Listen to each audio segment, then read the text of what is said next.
Hindi lahat ng naglilingkod sa barangay ay pare-pareho.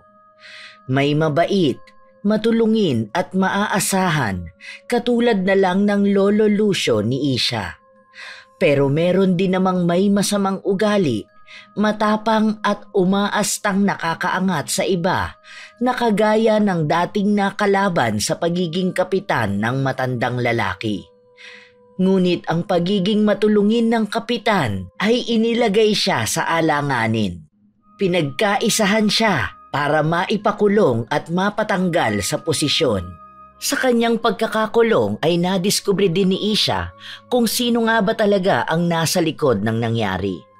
Kaya naman, kahit ayaw ng kanyang Lolo Lucio ay ginamit niya ang kanyang namana at natutunan sa yumaong lola. Sa taas ng emosyong nararamdaman niya ay hindi na siya nagpatumpik-tumpik pa na parusahan ang mga totoong may sala sa pamamagitan ng pangungulam. Ngunit hanggang kailan niya gagawin yon? May maganda bang maidudulot ang kanyang pagganti? Kakayanin ba niya ang lakas ng itim na mahika? O ito na ang kokontrol sa kanya? Kung sakali man, paano kaya siya makakawala sa itim na mahika at galit na patuloy na kumakain sa buong pagkatao niya? Sabay-sabay nating pakinggan ang humahagupit na galit ni Isha sa mga taong nagtraidor at nagkanulo sa kanyang pinakamamahal na Lolo Lucio. Lolo Lucio! Ate Jeannie! Kakain na po! Halina po kayo dito sa komedor! Ang aga-aga mo naman magbunga nga. Hindi mo ba pwedeng hinaan ang boses mo? Saka ang aga mo naman yatang nagising. Wala ka namang pasok ngayon ah. Si Ate Jeannie naman, wala naman po talaga akong pasok dahil bakasyon na. Maupo ka na lang nga po. Tinimplahan na rin pala kita ng hot cocoa ah. Alam mo, kung di ka lang sweet, baka hinagis na kita sa dagat. Aba, mukhang masaya ang mga apo ko ah. Good morning, Lolo. Naghanda na po ako ng almusal. Umupo ka na po at kukunin ko na po ang kape ninyo. Ay, salamat apo. Jeannie, maayos na ba ang feeding program natin? Opo, naasikaso ko na po. Gumagawa na rin po ako ng maliit na tarpaulin para sa program. Nilagay ko na din po ang pangalan ng sponsor. Ay, salamat apo. Hindi talaga ako nagkamali sa'yo. Ito na po ang kape niyo, Lolo. Sinarapan ko po ang timpla niyan. Ginaya ko po ang timpla ni Lola. Masayang nagsalo ang tatlo sa almusal. Nang matapos ng kumain ng mga ito ay nauna nang umalis si Lolo Lucio. Habang si Jeannie naman ay nagpresenta na siya na ang maghuhugas. Kaya naman nagpasya si Isha na maglinis na lang ng bahay. Lumipas ang kalahating oras ng paglilinis niya nang may mapansin siyang jewelry box na nakatali pa. Hindi sana niya yun bibigyan ng pansin, pero labis ang kanyang pagtataka kung bakit nakatali ng kulay pulang lubid yon. Kaya naman dali-dali niyang dinampot yon at saka siya pumasok sa kanyang silid. Pagkapasok sa kwarto ay mabilis niyang binuksan yon. Labis ang gulat niya nang makita kung ano ang laman nun. Hindi niya maintindihan kung bakit bigla siyang nangilabot. Bakit ako biglang nakaramdam ng malamig na hangin? Ay, tinatakot ko lang ang sarili ko eh. Teka nga, ano ba to? Kwintas, singsing at librong maliit? Ano to? Ito ba ang libro ni Lola? Sa pagkakatanda ko, minsan ko lang nakitang ginamit ni Lola ang librong ito eh. Ilang araw bago siya mamatay. Nang makarinig siya ng pagkatok sa kanilang main door, ay nagmamadali niyang binalik ang lahat ng inilabas niya sa jewelry box. Bago lumabas ng kwarto para tingnan kung sino ang tao, napakunot ang kanyang noo nang makita niya ang kanilang kapitbahay na aligaga at balisa. Kasama nito ang batang laging tumatambay sa kanilang bahay. Aling Rina, Rods, bakit po? May nangyari po ba? Si Ate Zia, si Lolo Russo po. Si Lolo Lucio po. Kinukuha po siya ng mga pulis. Ano? Bakit? Ano nangyari? Hindi pa man nakakasagot si Rods ay biglang lumabas ang humahangos na si Jeannie. Natataranta ito at umiiyak na yumakap kay Isha. Sinabi ng babae sa kanya sa paputol-putol na kwento na hinuli ang kanilang lolo sa patong-patong na kasong isinampa rito. Kaya naman mabilis na kinuha niya ang kanyang motor at pinaandar palabas ng bahay. Bago umalis ay nagbilin na muna siya. Ate Jeannie, ikaw na po muna ang bahala dito. Pupuntahan ko si Lolo. Sisiguraduhin ko ayos siya. Pero... Kailangan na may maiwan dito, ate. Para kung ano man ang mangyari, may makakakilos para sa atin kapag nagkagipitan na. Sige, mag-iingat ka. Balitaan mo kagad ako, ha? Tatawagan ko na rin ang mga taga-partido at ang pamilya natin. Naiiyak na tumango si Isha bago niya pinaharurot ang kanyang motor. Wala pang 5 minuto ay narating na niya ang barangay hall. Punong-puno ng tao roon na nagkakagulo. Naiiyak na bumaba siya sa kanyang motor at pilit na sumiksik papunta sa pinakaharap ng barangay. Kitang-kita niya kung paano hilahin palabas ang kanyang lolo ng isang pulis na minsang natulungan ng matanda para makapagtapos ng pag-aaral. Nagulat man ay mas nangibabaw ang galit at inis na nararamdaman niya sa nasasaksihan. Kaya walang pagdadalawang isip na lumapit siya sa pwesto ng kanyang lolo at pilit na tinatanggal ang mga kamay ng humihila sa may edad ng matanda. Bitiwan niyo po ang lolo ko! Bitiwan niyo! Nakikita niyo matanda na yan. Kailangan ba talagang kaladkarin ninyo? Ang kakapal na mga mukha niyo! Apo, hayaan mo na. Tumawag ka na lang ng abogado. Pero lolo, wala ka namang ginawang masama. Bakit talaga ginagawa to? May sasabihin pa sana si Lolo Lucio nang biglang palibutan si Isha ng iba pang mga pulis at marahas siyang inilalayo sa matanda. Anumang lakas ng sigaw niya ay tila hindi siya naririnig ng mga ito. Nagpupumiglas man ay walang nagawa ang dalaga.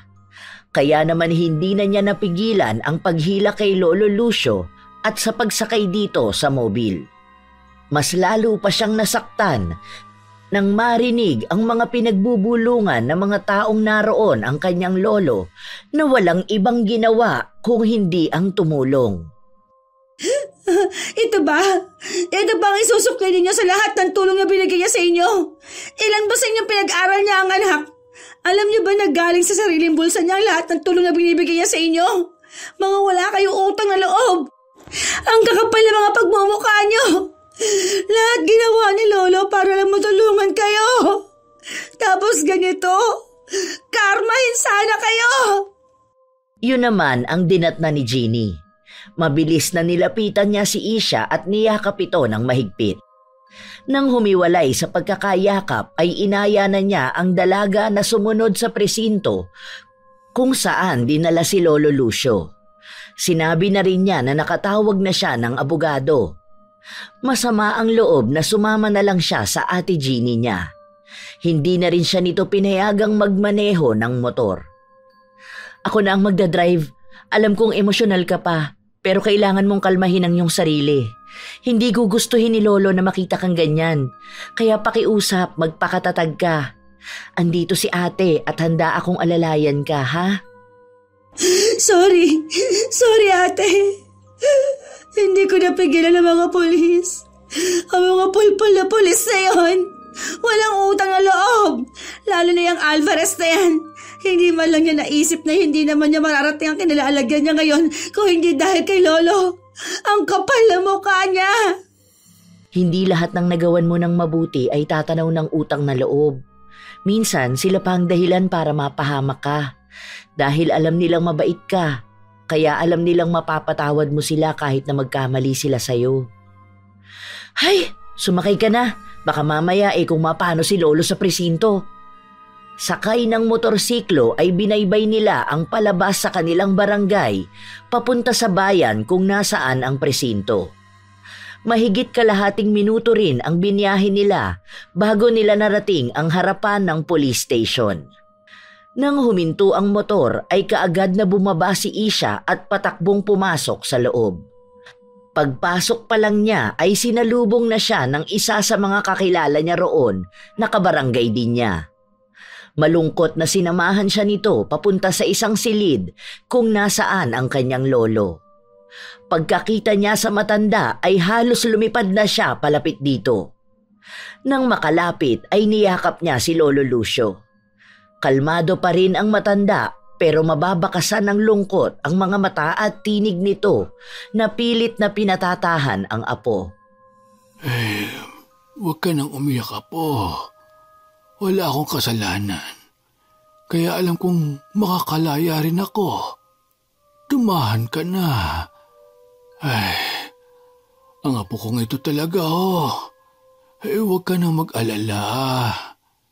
Gagabayan tayo ng Diyos. At alam kong hindi niya tayo pababayaan. Paano nila nagawa ang bagay na to? Tinulungan mo sila ng mga panahong kailangan nila ng tulong. Bakit kailangan ganitong isukli nila sa'yo? Hindi mo na nila naisip na matanda ka na. Kahit yun man lang sana. Hayaan mo na. Makakalabas din ako. Baka nagkamali lang sila. Lolo, Isha, nandito na ang abogado. Nandyan na ang abogado. Kaya huwag ka na mag-alala. Magiging maayos din ang lahat. Sige na. Lumabas na muna kayo para makapag-usap kami ni attorney. Sige po. Uuwi din po muna ako at kukuha ng ilang gamit niyo po. Kukuha na rin ako ng gamot niyo para sa high blood. Sige. Halika na, huwag ka na mag-alala dahil hindi ko iiwan si Lolo. Mabigat man ang loob ay bumalik na sa bahay nila si Isha at kinuha ang mga kailangan niyang dalhin para sa kanyang lolo. Habang nag-aayos ay nakarinig siya ng malakas na kalabog na nagmumula sa kanyang kwarto. Biglang nakaramdam ng kaba ang dalaga. Dahan-dahang lumakad siya papalapit sa kanyang kwarto. Nang malapit na siya roon ay bigla namang lumitaw sa kanyang likuran si Rods na siyang ikinagulat niya. Ate Sia! Ano pong tinitingnan mo dyan? Ay! Anak ng tipak lang! Ay! Rods! Ikaw lang pala yan. Ginulat mo naman ako eh. Kanina ka ba dyan? Hindi po. Nakita ko po kasi na nandito na ang motor mo po kaya nagpunta po ako. Nasa na po si Lolo Lucio? Ay, nasa presinto pa din pero huwag ka na malungkot dahil hindi naman siya pababayaan doon ni Ate Jenny at attorney. Ate, kanina po nung wala ka, narinig ko po si nanay nakausap niya si Aling Minda. Sabi po nila, masama daw po si Lolo Lucio kasi gumagawa daw po siya ng bad, kaya siya nakulong. Ano? Ikaw ba? Masama din ba ang tingin mo kay Lolo? Hindi po. Mabait po si Lolo. Siya po nagbibigay ng mga pang-school ko. Lagi din po niya ako binibigyan ng tinapay pambaon ko. Ate, bakit po ganun sinasabi nila? Si Lolo Lucio nga po ang idol ko. Pero sabi nila bad siya hindi naman po Naiiyak na niyakap ni Isha ang batang si Rods.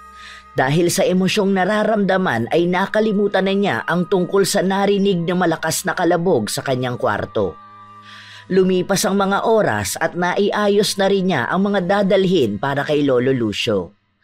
Sa tulong ni Rods ay naipagluto pa niya ng baon ang matandang lalaki. Nang matapos ay pinauwi na muna niya ang bata bago bumalik sa presinto. Pagbalik doon ay nataranta siya nang makitang nagkakagulo sa loob ng silid kung nasaan si Lolo Lucio. Sinalubong naman siya ng umiiyak na si Jeannie. Ate, ano nangyayari? Si Lolo! Ate! Inatake si Lolo! May 3 babae kasi na bigla na lang dumating at inakusahang hinaras sila ni Lolo kapalit ng pagtulong sa kanila na makakuha ng scholarship. Ano? Paano nila nasabi ang bagay na yun? Ikaw ate, kilala mo si Lolo. Pinag-aral ka rin niya at kinupkop. Hindi naman niya kayang gawin ang binibintang nila, di ba? Sabihin mo ate, sa loob ng mahabang taon na nasa amin ka, hindi ka naman binastos si Lolo, di ba? Sabihin mo! Kahit anong sabihin ko magsasampa pa rin daw sila ng kaso. Ang masama pa, inatake si Lolo. Isusugod siya sa ospital. Pero pilit na hinaharangan ng mga tao rito na ilabas siya. Mga demonyo! Dala ng galit ay nagwala si Isha. Pinagtutulak niya ang mga taong nakaharang sa pinto ng silid na kinalalagyan ni Lolo Lucio. Tinulungan naman siya ng ibang pulis na hawiin ang mga taong naroroon. Nang mailabas si Lolo Lucio ay kinausap ng isang pulis ang dalaga. Ipinaalam nito sa kanya na babantayan ng mga pulis ang kanyang lolo sa ospital. At sa oras na gumaling na ito ay ibabalik sa presinto ang matanda. Hindi maintindihan ni Isha kung bakit ganito ang nangyayari sa kanila sa kabila ng pagiging mabuti ni Lolo Lucio sa ibang tao. Wala sa sariling nilagpasan niya na lang ang pulis at umuwi na. Hinayaan na lang niya na si Jeannie na muna ang mag-asikaso sa kanilang lolo. Ito ba? Ito bang kabayaran sa mabubuting nagawa ni Lolo? Bakit ba sa amin nangyayari to? Wala naman kaming tinatapakang tao eh. Sa palagay ko, panahon na para subukan kong natutunan ko kay Lola. Alam kong hindi sang-ayon si Lolo sa gagawin ko. Pero ito lang ang nakikita kong paraan para makonsensya ang mga mapagpanggap na biktima. Sa kanyang pag-uwi ay walang buhay na dumiretso siya sa kanyang kwarto at kinuha ang jewelry box na nakita niya kanina nung naglilinis siya. Wala sa sariling napangisi siya habang hinahaplos-haplos ang itim na libro. Nang buklatin niya yon ay bigla na lang humangi ng napakalakas kahit pa nga nakasara ang mga bintana. Pero hindi niya yon inalintana. Hindi nabubura ang ngisi sa kanyang labi habang binabasa at inaaral ang nilalaman ng libro.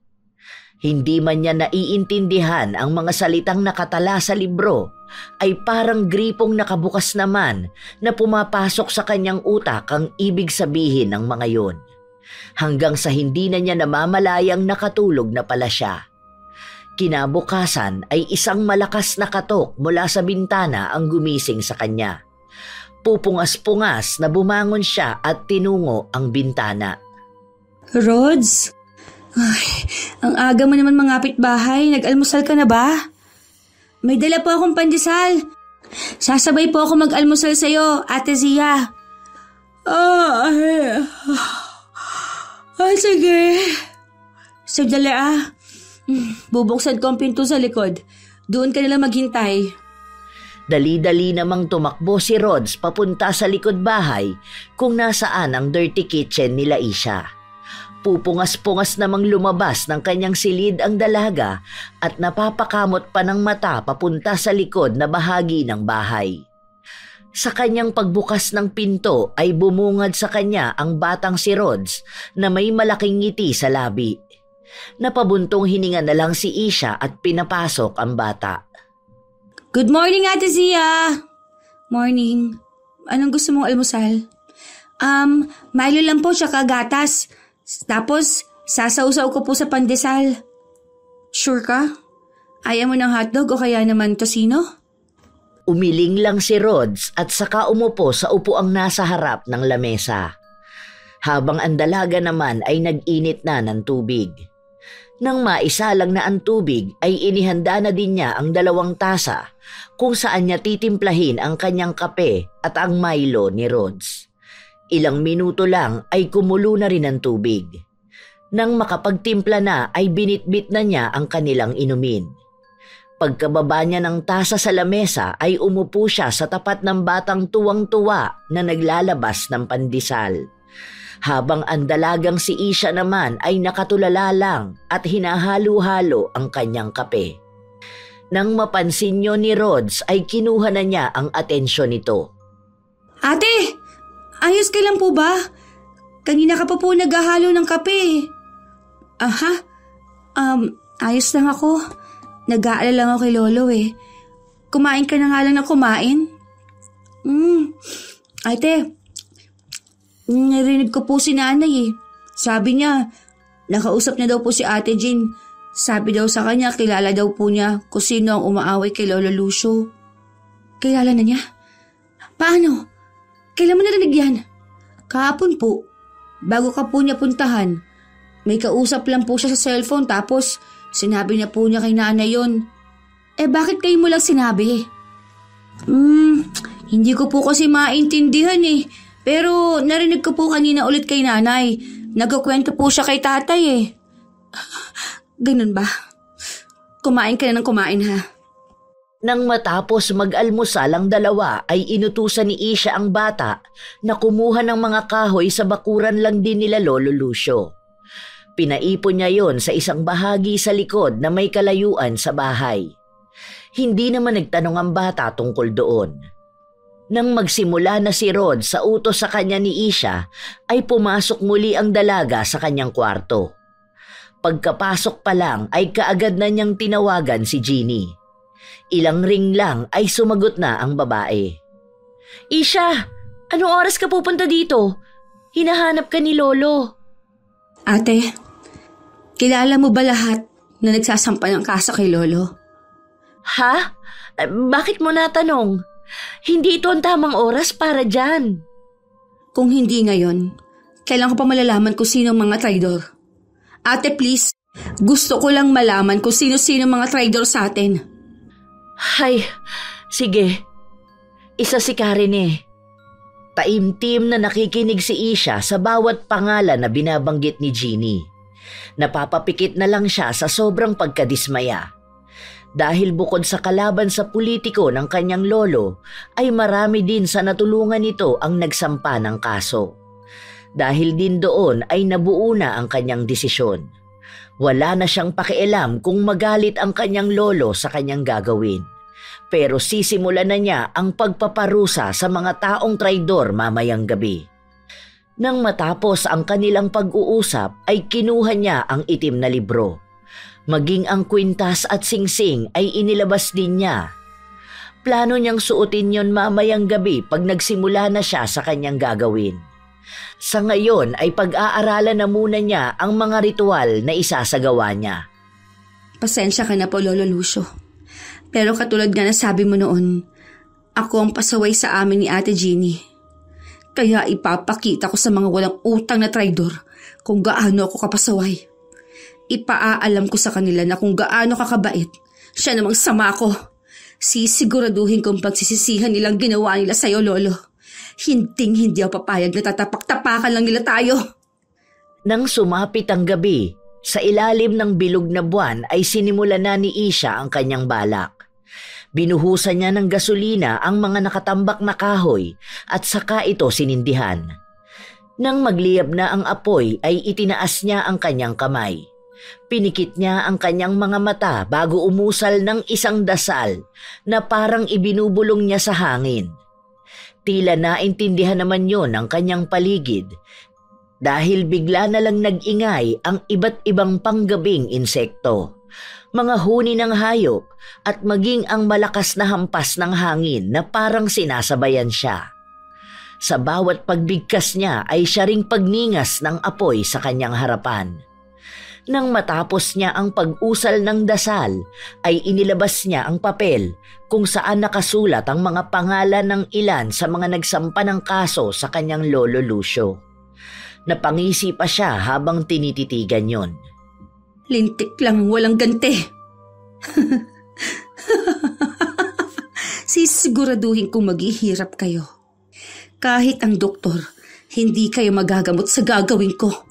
At sisiguraduhin kong aatras kayo sa pagsasampa ng kaso sa lolo ko na walang ibang ginawa kundi ang maglingkod sa mga walang kwentang taong tulad nyo. Matapos sabihin yon ay itinapon niya ang papel sa apoy at muling umusal ng dasal. Mag-aalas 3 na ng umaga nang matapos siya sa kanyang pagriritual.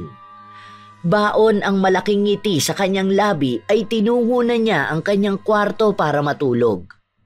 Dahil sa sayang nararamdaman ay kaagad na nakatulog ang dalaga pagkahiga pa lang. Pagputok ng araw ay bumangon na si Isha at naghanda para sa pagdalaw kay Lolo Lucio na nasa ospital pa rin. Naligo lang siya at nagbihis bago tinungo ang daan papuntang ospital.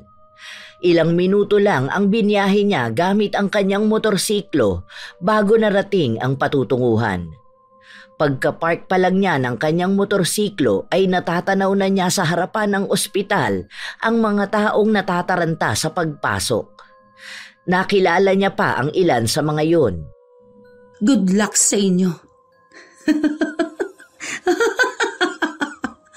Ngayon, nagkakandara pa kayo magpagamot. Nakakatawa naman. Huy, kanina ka pa nakatayo dyan ah. Ay! Anak ng... Ate Jenny naman, aatakihin ako sa'yo niyan eh. Ano bang ginagawa mo dito sa labas? Bumili lang ako ng kape at tinapay ni Lolo. Maiba ko, bakit ngayon ka lang? Alam mo bang kahapon ka pa hinahanap ni Lolo? Isha naman, ganito na nga ang nangyayari. Ano pa bang pinagkakaabalahan mo? Naimportante lang ako inasikaso. Huwag ka na magalit, Ate Jenny. Nararamdaman kong makakauwi na rin si Lolo sa bahay. Soon. Hindi ko alam. Pero ang balita ko idinidiin talaga si Lolo ng 3 babaeng bruha na nagpapanggap na hinaras sila ni Lolo. Huwag kang mag-alala, ate. Matatauhan din ang mga yon. Tara na sa loob. Baka lumamig na ang kape ni Lolo eh. Alam mo namang mas gusto niyang napapasaw ng kape. Paano ka pa nakakapag-relax ng ganyan? Alam mong mahirap ang sitwasyon ngayon. Lalo na at nag-i-insulin na si Lolo. Paano na lang kapag nakulong na siya? Natatakot ako. Ate naman, masyado kang nega. Halika na nga. Magkasabay na naglakad ang dalawa papasok sa ospital. Nang makapasok sila ay hindi maiwasang mapangiti ng lihim si Isha. Lalo na nang makita niya ang pamilya ng mga taong nakasulat ang pangalan sa papel na sinunog niya. Narinig niya pa sa bawat daraanan nila na kakaiba ang sakit na dumapo sa mga ito. Ang sabi pa nga ng isang ale sa nurse ay hindi nila malaman ang pinagmulan at dahilan ng pagkakaroon ng mga pasong kumakalat sa balat ng mga isinugod. Nang malagpasan nila ang mga nurse ay nakasalubong ng dalawa ang kanilang lolo na nakaposas na kasama ang 2 pulis. Pareho silang nataranta. Anong ginagawa nyo? Hindi pa maayos ang lagay ng lolo namin ah. Hindi pa nga napapatunayang may sala siya pero pinosas nyo na? Ganito na ba ngayon? Bitiwan yung lolo namin! Mga walang hiya kayo! Bitiwan nyo! Mga apo, hayaan nyo na. Tawagan nyo na lang si attorney. Ako na sasama kay Lolo. Sumunod ka na lang. Walang nagawa ang dalawa kundi sundin ang kanilang Lolo Lucio. Nang akayin na palabas ang matanda ay kaagad na sumunod si Jeannie habang nagtitipa sa kanyang cellphone. Si Isha naman ay naiwang nanginginig sa galit sa hallway ng ospital. Nakakuyom ang kamaong nakatitig lang siya sa kawalan. Nang walang ano-ano ay bigla na lang siyang nilapitan ng dating nakalaban ni Lolo Lucio sa pagkakapitan. Isha, totoo bang nabalitaan ko na makukulong ang lolo mo? Nako, bakit naman nagkaganon? May mga peste kasing naninira sa lolo ko eh. Mukhang kinulang sa pesticide ang barangay natin kaya naglipa na sila. Ano ka ba? Makukulong na nga ang lolo mo, nakukuha mo pang magbiro. By the way, kung kailangan nyo ng tulong ko, puntahan mo lang ako sa bahay. O di kaya tawagan nyo ako. Hindi namin kailangan ng tulong mo. Pagkasabi noon ay iniwan na ni Isha ang lalaki. Kunot ang kanyang noo sa galit na tinungo na lang ang nurse station para asikasuhin ang bills ng kanyang lolo. Nang matapos niya yon ay sumunod na rin siya sa presinto gamit ang kanyang motorsiklo. Pagdating sa presinto ay inabutan na naman niya ang 3 babaeng nagsampa ng kasong sexual harassment kay Lolo Lucio. Dahil doon ay hindi na siya nakapagpigil pa. Nilapitan niya ang mga ito at bigla na lang niyang hinila ang buhok ng 2 sa 3 babae. Hindi naman lumaban ang mga ito. Pilit namang umaawat ang isa pa sa 3 pero tinadyakan lang siya ni Isha. Ang kakapal na mukha ninyo. Pagkatapos kayong tulungan ng lolo ko, ito pa ang gagawin ninyo. Nasaan ang konsensya nyo? May sakit na ang lolo ko. Pero kailangan pa niyang danasin ang bagay nito dahil sa mga walang utang na loob na kagaya ninyo. Naagaw naman ang atensyon ng pulis sa komosyong nagaganap. Mabibilis na kumilos ang mga ito at pilit na tinatanggal ang kamay ni Isha sa ulo ng 2 babae. Ngunit kahit anong pilit nila ay hindi bumibitaw ang dalaga. Mas lalo pa niyang hinigpitan ang pagkakakapit. Yun naman ang inabutan ni Jeannie. Isha! Isha, ano bang ginagawa mo? Bitiwan mo sila, ano ba? Tama na! Tumigil ka na! Demonyo sila! Demonyo! Sila ang dapat na makulong dahil sa paninira nila kay lolo. Tumigil ka na! Mas pinapalala mo lang ang sitwasyon eh. Ano ka ba? Umayos ka nga! Sa tingin mo ba magugustuhan ni Lolo tong ganitong ginagawa mo? Tama na, please. Hindi ka dating ganyan. Huminahon ka lang. Lalaban tayo ng patas. Hindi natin kailangang manakit. Pero... Please, huminahon ka kahit para na lang kay Lolo. Isa-isa na munang tiningnan ng matalim ni Isha ang 3 babae bago niya pinakawalan ang 2 hawak. Ngunit pasimple din siyang kumuha ng buhok mula sa mga ito. Nang bitiwan niya ang mga babae ay humarang na ang mga pulis. Habang ang isa naman ay lumapit kay Isha at inakay siya palayo sa mga nang-aakusa. Dinala siya ng pulis na ito sa isang opisina. Nang makapasok na sila roon ay pasimple niyang ibinulsa ang mga buhok na nakuha. Hindi naman napansin yun ni Jeannie. Basta niyakap na lang niya si Isha at hinahaplos-haplos ang likod nito. Ading ko, please, kumalma ka lang, please. Kailangan tayo ngayon ni Lolo. Kung galit ka sa kanila, ipagpaliban mo na muna. Pag naayos na natin ang kaso ni Lolo, sasamahan kitang bugbugin sila. Gagawin mo yun? Siyempre naman. Pamilya tayo, di ba? Napakalaki ng utang na loob ko kay Lolo. Siya ang tagapagligtas ko. Siya at ikaw na lang ang meron ako. Ayokong mawala kayo. Ate Jeannie? Pagsapit ng gabi ay nasa likod bahay na naman si Isha. Pitbit ang itim na libro, kandila, lubid at 3 manika. Sa gabay ng liwanag ng buwan ay muli na naman siyang nagsagawa ng iba namang ritual. Sa pagkakataong ito ay gagamit siya ng manikang gawa sa tela. Lumuhod na muna siya bago ibinaon ang halos kalahati ng kandila sa malambot na lupa at sinindihan yon. Sa harap ng kandila ay maingat na nilapag niya ang 3 manika. Pagkatapos nun ay binuklat niya ang itim na libro at binasa ng malakas ang nilalaman ng pahina para sa pagkontrol sa mga taong gusto niyang kulamin. Ang mga manikang ito ay kakatawan sa inyo, Risa, Tonet, at Ami. Gamit ang buhok ng 2 ay ipagkakaloob ko sa inyo ang kakaibang sakit na hindi nyo basta makikita, kung hindi inyo lang mararamdaman. At sa'yo naman, Ami. Napangisi pa si Isha. Hinahaplos-haplos ang 3 manika. Habang sa kaliwang kamay naman niya ay ang nakabukas na itim na libro. Itinali na rin niya ang hibla ng mga buhok sa 2 manika. Habang ang nasa pinakagitna ay nilagyan niya ng pangalan na Ami gamit ang isang palitong sinindihan. May ibinulong pa siya rito bago hinipan ang apoy. Pagkatapos nun ay nakangiting isinulat niya ang pangalan ni Ami sa dibdib ng manika. Gamit ang iyong pangalan ay bibigyan kita ng sumpa. Sa tuwing magsisinungaling ka ay unti-unti ding mauubos ang lakas ninyong tatlo. Sa bawat sinungalingan na lalabas sa iyong bibig ay siya ring inyong pagdurusa.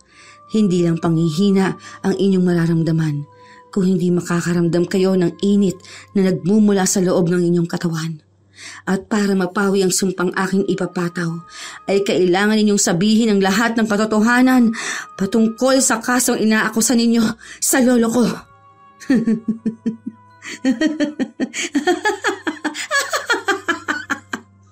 Pagkatapos nun ay tumingala siya at muling nag-usal ng kakaibang dasal.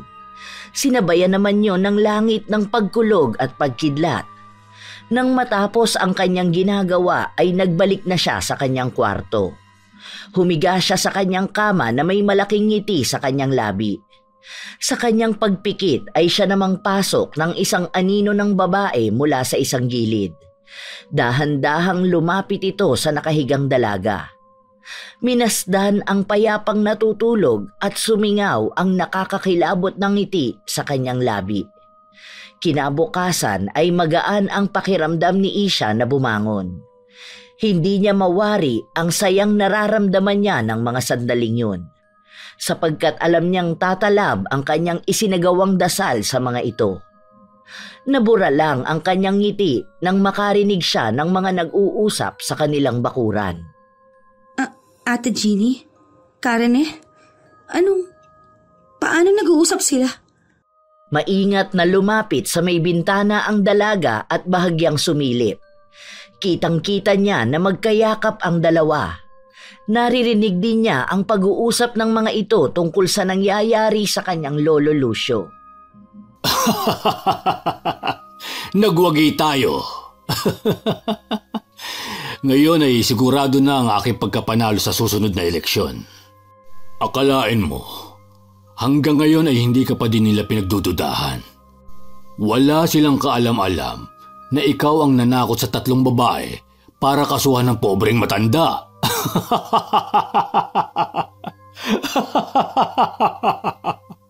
Huwag kang masyadong maingay. Baka magising si Isha. Kung sa akin lang sana ipapamana ng matandang utu-utunay ng lahat ng kanyang lupain, di sana hindi niya dadanasin ang lahat ng ito. Kaso, ampun nang ako. Kaya halos lahat mapupunta kay Isha. Kakapiranggot lang ang mapupunta sa akin. Kahit ang bahay na ito ay kay Isha na nakapangalan. Hindi man lang nag-isip ang matandang yun na ako ang nag-alaga sa kanya at sa bruha niyang asawa. Hindi sa pinagdududahan kita, love. Pero, may kinalaman ka ba sa pagkamatay ng asawa ni Lucio? Ang ginawa ko lang naman, nilaglag ko ang bruha na yon sa pamilya ng ipinakulam sa kanya. Kaya nga bumalik sa kanya ang kulam niya . Malay ko ba na ikamamatay niya yun? You're such a bad witch. Huwag kang mag-alala. Hindi ba nga ang sabi mo, nasa iyo naman ang mga papeles. Matutulungan kita para mapalitan ang pangalan ng iba sa mga lupain ng matanda. Well, isa na lang naman ang titulong hindi pa napapalitan ng pangalan. Kailangan ko kasing ipapirma kay Isha yun. Anong lupa pa ba ang nasa pangalan pa din niya? Itong buong lupa na ito at ang malaking bahay. Lingid sa magkasintahan ay narinig lahat ng iyon ni Isha. Nagulat man siya at hindi makapaniwala sa lahat ng nakuhang impormasyon ay sapat na yon para mas lalong magningas ang galit sa kanyang puso. Galit na tila nagpapabaliw na sa kanya. Hindi na nga niya namalayang tumutulo na pala ang kanyang mga luha. Dahil sa sakit na nararamdaman ay bumalik na lang siya sa kanyang kama at nag-isip ng isang plano. Tatapusin ko lang ang kaso ni Lolo. Sisiguraduhin ko muna mapapakinabangan ko kayo bago ko kayo tirahin. Pag-ahandaan ko ang paghihiganting gagawin ko sa inyo. Nakaka-excite naman. Nang marinig niya ang pagbukas-sara ng kanilang front door, ay muling humiga si Isha at nagpanggap na natutulog pa. dahil batid niyang papasukin siya sa kwarto ni Jeannie para gisingin. At hindi nga siya nagkamali dahil ilang sandali lang ay bumukas na ang pinto ng kanyang kwarto at iniluwanon si Jeannie. Nilapitan siya nito at mahinang niyugyog. "Isha, gising na. Pupunta pa tayong presinto para madala ng pagkain si Lolo. Dadaanan pa natin si attorney. Bangon ka na. Uy!" Sandali lang, te. 5 more minutes. Ay, ang sakit kasi ng katawan ko eh. Hay nako, ano ba kasing pinagagawa mo kagabi? Ganito na lang pala, mauna na ako sa presinto. Dadaanan ko na rin si attorney. Sumunod ka na lang ha, iiwanan na din kita ng almusal. Sige po, sunod na lang ako. Una na pala ako. Siguraduhin mong nailak mo lahat bago ka umalis ha? Hay, dyan ka na nga. Bumangon ka na ha. Napakabagal mo pa namang kumilos. Hindi na sumagot si Isha. Kaya naman umalis na si Jeannie. Nang makaalis ang babae ay bumangon ang dalaga. Matalim ang tinging ipinukol niya sa pintong nilabasan ng ate. Nang masiguradong nakaalis na si Jeannie ay tinungo ng dalaga ang kwarto nito. Doon ay naghanap siya ng mga pwede niyang magamit na ebidensya sa mga kabalbalang ginagawa nito. Hinalungkat niya ang lahat ng cabinet at drawer sa loob ng kwarto. Ilang sandali pa ay nakita na niya yon. Hindi ka pa rin ganun katalino, Ate Jeannie. Mas magaling pa rin ako sa'yo. Sisiguraduhin kong papalpak ka sa mga plano mo.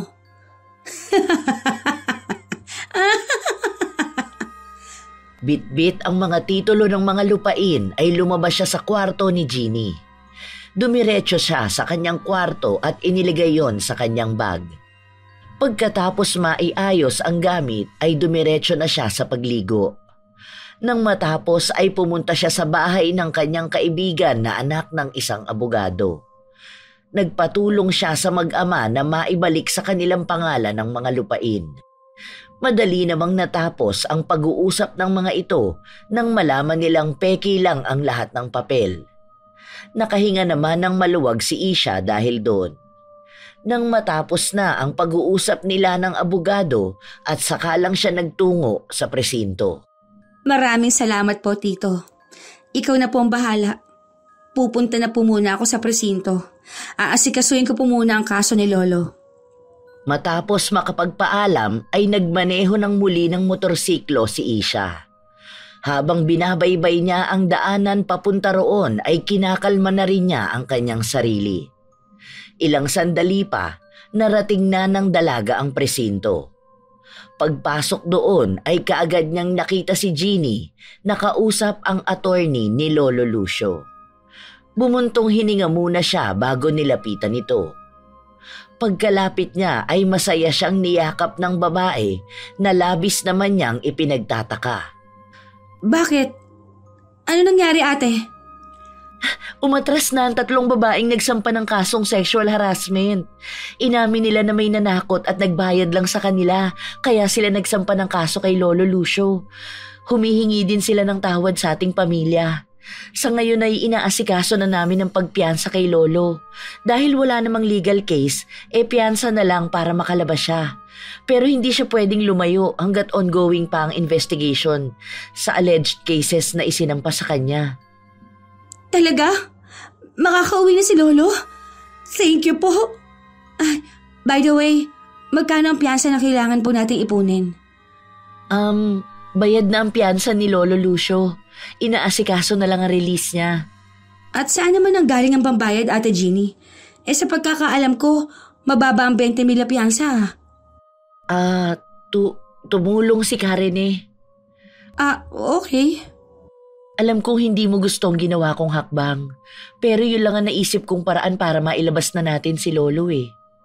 Sa ngayon, pumunta ka na muna kay Lolo para tulungan siyang mag-asikaso ng mga gamit niya. Hindi na sumagot si Isha. Naglakad na siya papunta sa kanyang lolo. Inabutan niyang nagdadasal ng rosaryo ang matanda, kaya naman hindi na niya ito inabala pa. Ang ginawa na lang niya ay iniligpit ang ilang damit at gamit nito. Ilang oras pa ang lumipas at kasama na nilang nakauwi ang matandang kapitan. Sinalubong sila ng ilang mga loyal kay Lolo Lucio. Kasama na ron ang pamilya ni Rhodes na may mga bitbit pang bilao ng mga gulay at basket ng mga prutas.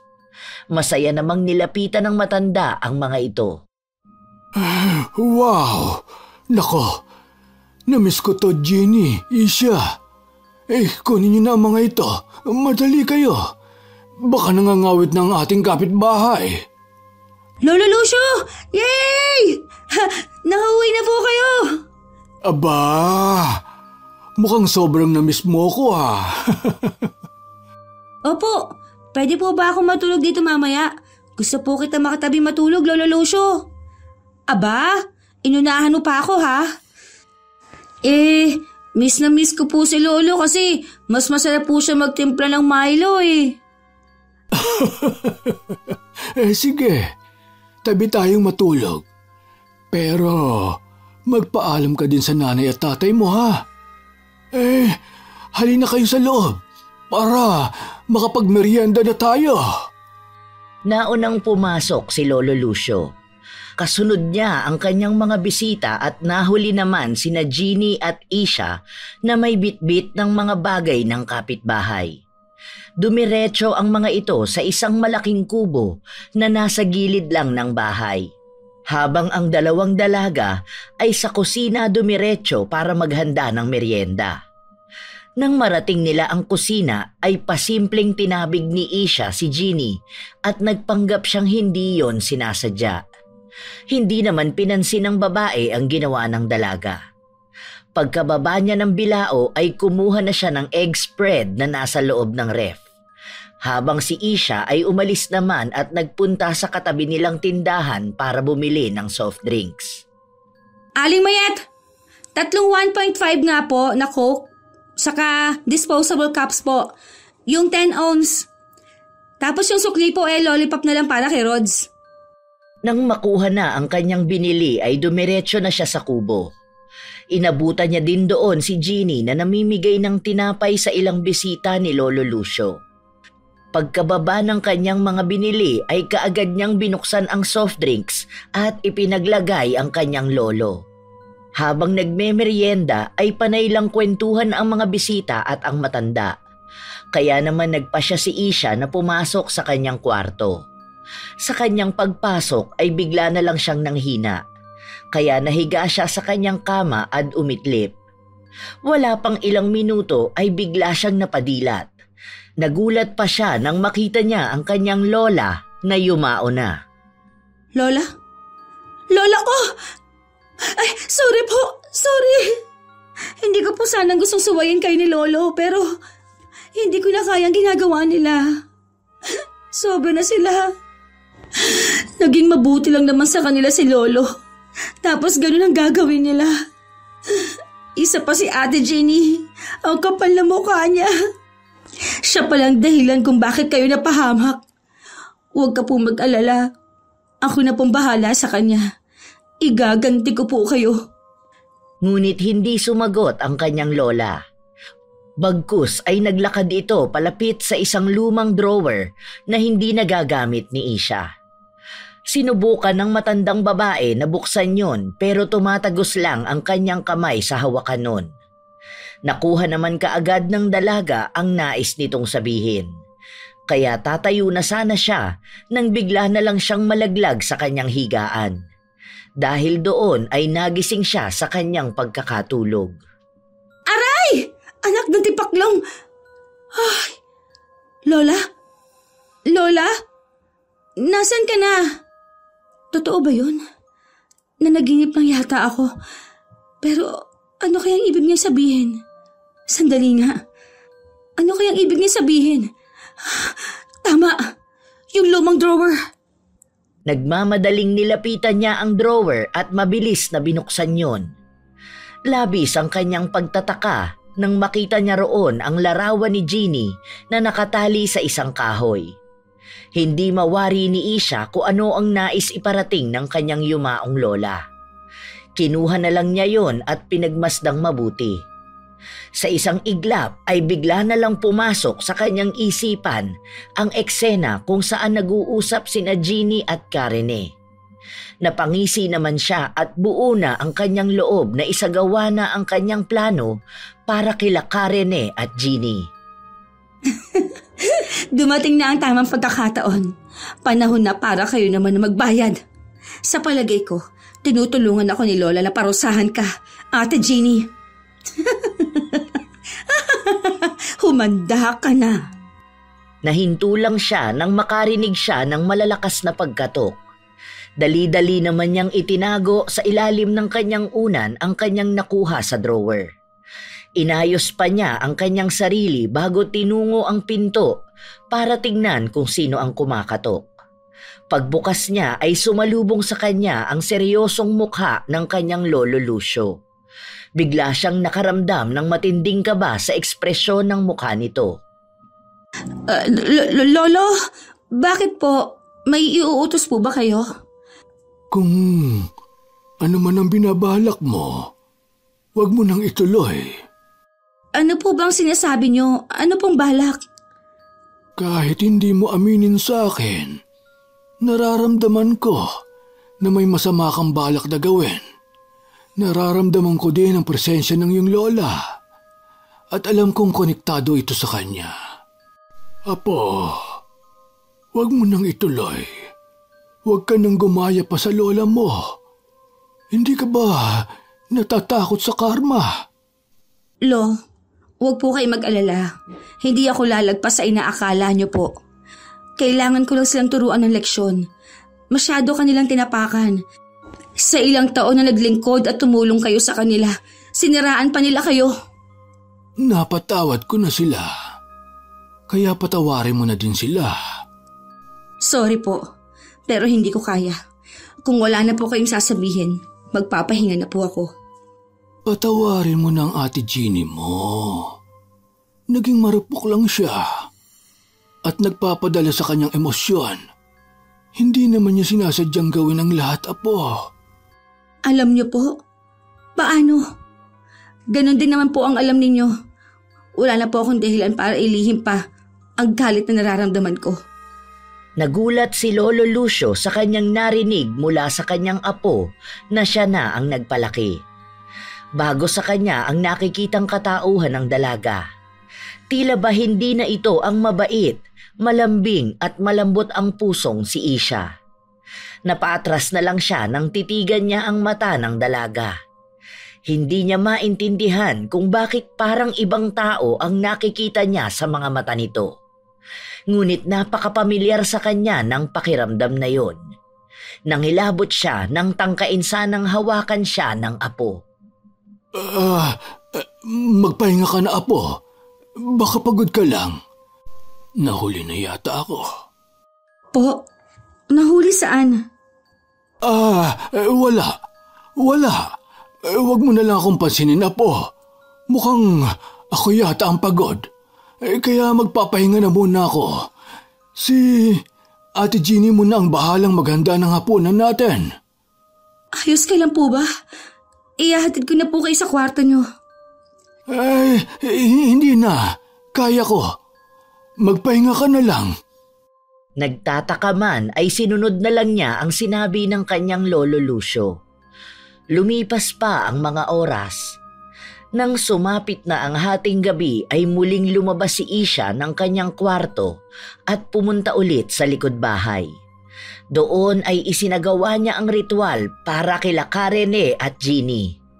Nang matapos na siya ay babalik na sana siya sa loob nang makita niya si Lolo Lucio na nakatayo sa may hamba ng pinto. Nakatitig lang ito sa kanya pero wala siyang makitang kahit anong emosyon sa mga mata nito. Sandaling napahinto sa kanyang pagbalik ang dalaga. Bumuga naman siya ng hangin bago muling inihakbang ang paa. Nang magkatapat na sila ay patay mali siya niyang tinanong ang kanyang lolo.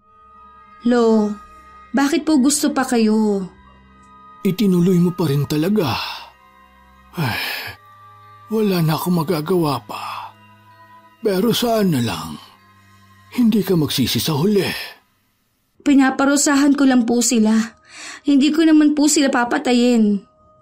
Hindi na talaga kita kilala. Ibang-iba ka na. Alam kong nasaktan ka sa nagawa nila. Pero Apo, hindi naman sagot ang pagganti. Pasensya na po. Pero hindi po ako kasing bait ninyo eh. Pasensya na po talaga, Lolo.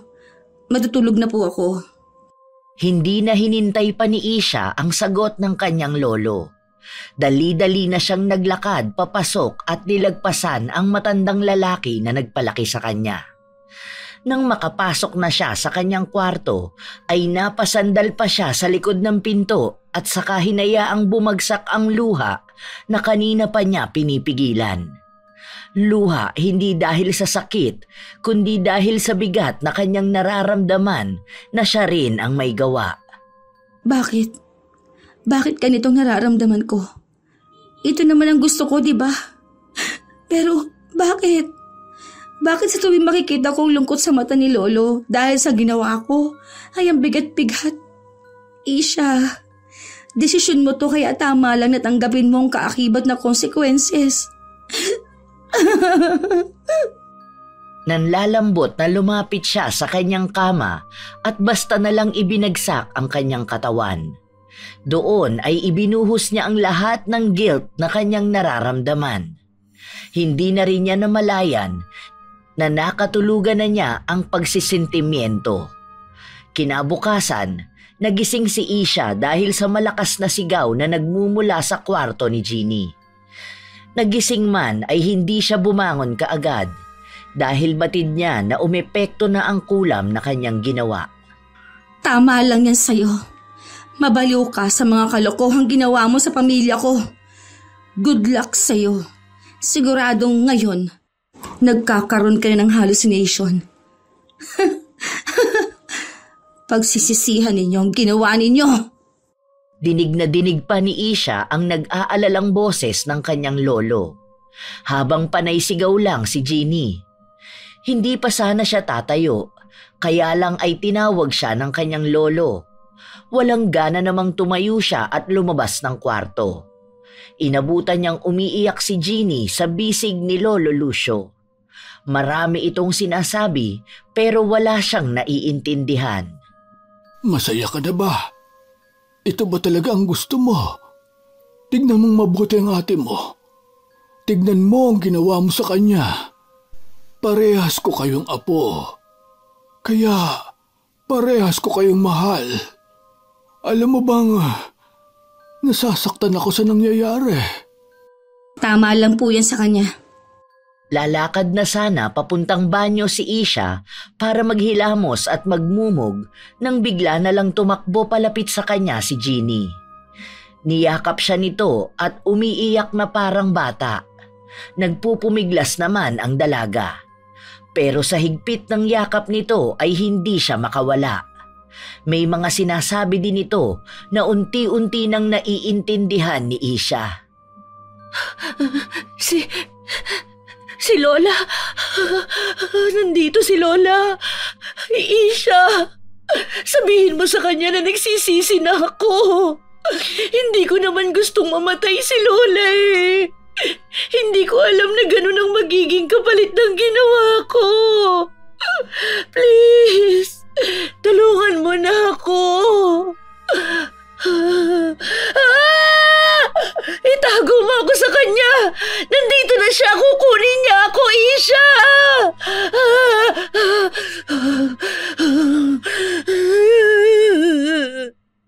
Ano? Nagsisisi? Talaga ba? Bakit ngayon lang? Parang awa mo na. Itago mo ako kay Lola. Kukunin niya ako.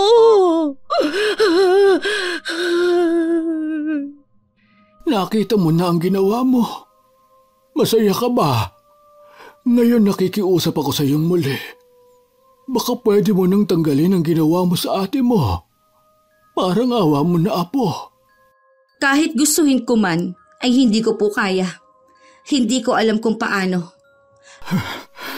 Masisikmura mo bang kalagayan ng ate Jeannie mo? Ha? Apo ko! Lo, seryoso po ako. Kahit gustuhin ko, hindi ko alam paano tatanggalin. Hindi na nakaimik si Lolo Lucio sa sinabi ni Isha. Batid ng matanda na hindi nagsisinungaling ang kanyang apo, sapagkat nakikita niyang naluluha na rin ito habang nakayakap pa rin si Jeannie dito. Kaya naman isa na lang ang naisip niya na paraan. May kilala akong manggagaway. Dadalhin ko siya ron mamaya. Nasa iyo na yan kung sasama ka. Paghamot, Jeannie? Gagaling, Jeannie? Gagaling na? Aalis na si Lola? Napatawad na niya ako? Oo, apo. Kaya huwag ka nang matakot. Si Lolo ang bahala sa iyo. Kaagad namang kumala si Jeannie kay Isha at lumapit kay Lolo Lucio. Niyakap niya ang matanda at saka nagpasalamat dito. Panay din siya hingi ng tawad. Hinaplos naman ng kanyang lolo ang tuktok ng kanyang ulo. Habang si Isha ay napayuko na lang. Hindi dahil sa nagseselos siya, kundi dahil mabilis ding lumambot ang kanyang puso sa nakitang epekto ng kanyang ginawa sa ampon ng kanyang lolo. Kaya naman walang gatol na nagpahayag siya ng kanyang saloobin. Sasaba po ako. Hindi ko naman po alam na malaki ang magiging epekto. Akala ko hallucination lang. Sorry po, Lolo. Sige na. Gawin mo na ang dapat mong gawin. Ako na muna ang bahala sa ate mo. Magluto ka na din ng almusal at pagkatapos nating mag-almusal, lalakad na tayo. Opo. Mabilis ang naging kilos ni Isha. Nang makapaghilamos na siya at mumog ay nagprito na lang siya ng ham at itlog. Nagsalang na rin siya ng sinaing. Halos 1 oras din ang lumipas bago niya naihanda ang lamesa. Nag-almusal lang siya ng mabilisan bago sila nagtungo sa manggagaway na kakilala ni Lolo Lucio. Wala nang palit-palit pa ng suot. Sakay ng tricycle ay binaybay nila ang daan papunta sa isang liblib na parte ng kanilang lugar. Umabot din yun ng 1 oras at kalahati. Pagdating doon ay may isang may edad na lalaki na sumalubong sa kanila. Nagbiro pa nga ito na mukhang may nagmana daw sa yumaong asawa ng matandang kapitan. Kaya nga napunta ako rito eh. Nagmana nga talaga sa mahal kong asawa. Oo nga pala. Hindi yan ang ipinunta ko. Hihingi po sana kami ng tulong. Ako po may gawa ng isang ritual para magkaroon ng hallucination si Ate Jeannie. Pero hindi ko naman po inakala na ganito po ang magiging epekto. Tinanaw naman ng matandang manggagaway ang babaeng nasa loob ng tricycle. Pasilip-silip pa ito at nanlalaki ang mga mata na para bang takot na takot. Tumangulang ang manggagaway at inaya sila na pumasok sa loob. Kaya naman nilapitan ni Isha si Jeannie at inakay na ito papasok sa kubo ng kaibigan ni Lolo Lucio. Doon ay isinagawa ang pagtatanggal ng bisa ng ginawa ng dalaga. Umabot din ng mahigit 3 oras ang kanilang pag-oorasyon. Nang matapos na ay hinang-hina naman si Jeannie. Inalok na muna silang magpahinga, ngunit humindi na si Lolo Lucio. Hindi na. Alam kong napagod ka din at kailangan mo rin magpahinga. Lalo na at tumatanda ka na. Paniguradong naubos ang lakas mo sa ginawa mong pagtatanggal ng bisa. Kaya uuwi na kami. Maraming salamat, brother. Ito nga pala. Kaunting pagpapasalamat. Inabutan nito ni Lolo Lucio ng pera, pero tinanggihan naman yon ng manggagaway, sapagkat malaki umano ang utang na loob nito sa matandang kaibigan, maging sa yumao nitong asawa. Nang matapos ang kanilang pagpapaalamanan ay umuwi na rin ang tatlo. Pagdating sa bahay ay kaagad na pinagpahinga nila si Jeannie na kaagad namang nakatulog. Lumipas pa ang 3 araw at nanumbalik na ang lakas ng babae. Kasabay nito ay ang isang desisyong ikinagulat ng maglolo. Malaki po ang utang na loob ko sa pamilya niyo at malaki rin ang naging kasalanan ko. Sana po ay mapatawad pa ninyo ako. Hindi ko alam kung anong masamang hangin ang pumasok sa utak ko kaya nagawa ko ang bagay na yun. Sorry din Ate Jenny, naging padalos-dalos ako. Masyado ako nagpatangay sa aking emosyon. Matalino nga ako pero naging tanga rin. Masaya ako na nakikitang maayos na kayo. Sana ganito tayo araw-araw. Lolo, mukhang hindi na po mangyayari yun. Buo na po ang desisyon ko na umalis na lang. Hanggang ngayon ay nahihiya pa rin ako sa aking nagawa. Gusto ko po sanang lumayo para makapagnilay-nilay sa mga nagawa ko. Dahil ba to sa akin? Hindi. Hindi ito dahil sa'yo. Naiintindihan ko ang naramdaman mo. Pero sa ngayon, hindi ko kayang manatili rito at magpanggap na maayos na ang lahat. Yan ba ang desisyon mo? Sandali. Sa pagtayo ni Lolo Lucio ay nagkatinginan ang dalawa at parang nagtatanungan kung ano ba ang sunod na hakbang ng matanda. Ilang sandali lang ay muling lumapit ito sa kanila. Hawak ang isang malaking kulay brown na envelope at isang maliit na kulay pulang ampaw. Iniabot ni Lolo Lucio ang hawak kay Jeannie. Kunot noong tinanggap naman yon ng babae. Ano po ito? Ang sabi mo, gusto mong magnilay-nilay. Sakto ang lugar na yan para roon. At sa'yo na din nakapangalan ang bahay sa San Andres. Tignan mo. Lo, hindi ko kayang tanggapin ito. Napakalaki ng naging kasalanan ko. Tanggapin mo na yan. Ang nasa ampaw, panggastos mo. Umiiyak na yumakap ang babae kay Lolo Lucio. Hindi siya makapaniwalang bibigyan pa rin siya nito kahit pa nga ganoon na ang nangyari. Habang si Isha naman ay nakangiting nagpapahid ng luha sa kanyang mga mata. Totoong nagalit siya noon sa ampo ng kanyang lolo. Pero masaya siya para rito. Ano Isha? Tutunga ka na lang ba dyan? Ayaw mo ba sumama sa family hug? Sino naman nagsabi sa'yo ate na ayoko? Siyempre, bet na bet ko. Masayang nakiyakap si Isha sa dalawa. Nang araw ding yon ay inihatid pa ng maglolo si Jeannie sa bago nitong bahay. Habang si Karine naman ay tuluyan ng nabaliw.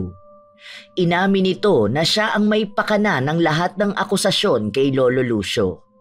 Dinala rin ito ng kanyang pamilya sa mental hospital. Minsan, dahil sa galit ay may mga bagay tayo na nagagawa nang hindi man lang natin na pag-iisipan. Kagaya na lang ni Isha na nagpadala sa kanyang emosyon kaya gumamit siya ng itim na mahika.